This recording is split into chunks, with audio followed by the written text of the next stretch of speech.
كنتم خير أمة أخرجت للناس.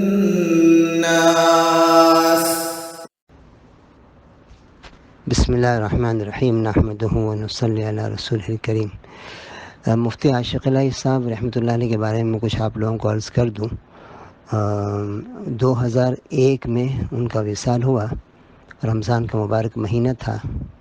اشراق کی نماز کے بعد قرآن شریف پڑھ رہے تھے، پھر تھوڑی دیر سستانے کے لیے لیٹے اور بس اسی میں اللہ کے پاس چلے گئے۔ رات میں اپنے بیٹے سے مفتی عبدالرحمن کوثر سے اتنا کہہ دیا تھا کہ دیکھو میرے اوپر کسی کا کچھ باقی نہیں ہے، البتہ بجلی کا ایک بل ہے بس، تو یہ پیسے رکھ لو، بجلی کا بل ادا کر دینا۔ تو مفتی کوثر صاحب کا پروگرام عمرے کے لیے جانے کا تھا، لیکن اس قسم کی بات سن کر کچھ سمجھ گئے، کچھ اندازہ ہو گیا تو رک گئے، نہیں گئے۔ کہا کہ ابو کے ساتھ رہنا مناسب ہے، رک گئے نا۔ تو پھر صبح انتقال بھی ہو گیا، جو جنت البقیع میں مدفن بھی نصیب ہوا۔ تقویٰ، یہ تو حقوق العباد کی بات تھی۔ تقویٰ کا یہ حال تھا عجیب سا کہ درزیوں کی دعوت بھی قبول نہیں کرتے تھے، ان سے کوئی ہدیہ بھی نہیں لیتے تھے، کہتے تھے تم لوگ توب جو ہے نا، پتلونے اور توب ٹخنوں سے نیچے سیتے ہو، اس لیے تمہاری کمائی مناسب نہیں ہوتی۔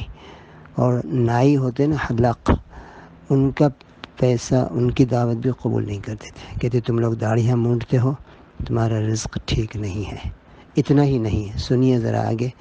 کبھی سفر میں جاتے، راستے میں کسی مطعم سے، ہوٹل سے کچھ کھانے کا لینا ہوتا نا، تو کہتے کہ دیکھو ان کی روٹیاں مت لینا، جو سالن کے ساتھ روٹی آتی وہ مت لینا، چونکہ اگر سالن وہ لوگ 7 ریال کا دیتے ہیں تو 3 روٹیاں ساتھ دے دیتے ہیں، وہ روٹیاں اپنے نفع میں سے دیتے ہیں۔ ان سے اگر یوں کہو نا کہ ہم روٹیاں نہیں لیں گے تو سالن 6 ریال کا دو گے، تو کہ نہیں دیتے۔ ان کی قیمت روٹیاں ساتھ میں ہوتی ہیں، سالن کی جو قیمت ہوتی ہے بس وہی ہوتی ہے۔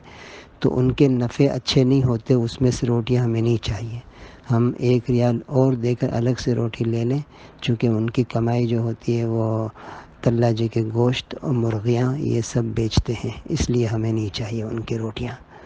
اور چوتھی بات سنیے، جب حلاق کے پاس جاتے عمرہ کرنے کے بعد اپنا بال منڈوانے کے لیے، تو ان کو 10 ریال چھٹے دیتے، کھلے، کہتے 50 ریال دے کر ان کے 40 ریال ہمیں نہیں رکھنے۔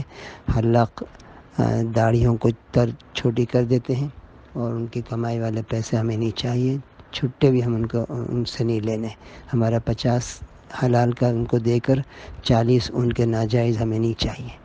تو ان کے لیے کھلے پیسے رکھو، ان کو کھلے پیسے دے دیا کرو۔ اتنی دور تک سوچنے والے لوگ موجود ہیں، زیادہ وقت نہیں ہوا ہے، 2001 میں ان کا انتقال ہوا ہے۔ تو ہمارے جو اسلاف ہیں، جو پچھلے ہیں، ان کا کیا حال ہوگا۔ میں یہ باتیں اس لیے بتا رہا ہوں کہ ہم تقویٰ کے معیار کو ذرا سمجھیں اور تقویٰ پہ چلنے کی کوشش کریں، تاکہ اللہ ہمیں اپنا بنا لے، اللہ ہم سے راضی ہو جائے۔ چند دن کی زندگی ہے، اللہ سے مانگتے رہیں، اللہ ہم سب کو قبول فرما لے۔